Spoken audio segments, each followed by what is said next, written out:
హరి ఓం.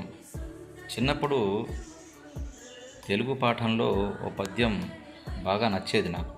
ఏమిటా పద్యం అంటే, అల్పుడెప్పుడు పలుకు ఆడంబరముగాను, సజ్జనుండు పలుకు సల్లగాను, కంచుమోగునట్లు కనకంబు మోగున, విశ్వదాభిరామ వినురవేమ. ఈ పద్యం అప్పుడు చదువుతున్నప్పుడు మొదటి 2 లైన్లు అర్థమయ్యేది కాదు, కానీ రెండు లైన్లు మాత్రం, చివరి 2 లైన్లు మాత్రం బాగా అర్థమయ్యేది. కంచు మోగినట్లు కనకంబు మోగదు. ఎందుకనంటే కంచు గంట అంటారు, బంగారు గంట అనరు. బంగారు గంట ఉండదు కూడా. కంచు గంటను కొడితే గట్టిగా శబ్దం వస్తుంది.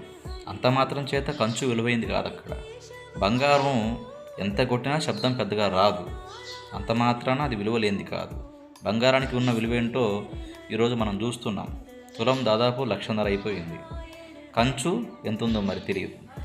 కాబట్టి గొప్పవాళ్ళు ఎప్పుడూ కూడా చాలా మితంగా, చాలా హితంగా, సౌమ్యంగా, మృదువుగానే మాట్లాడతారు.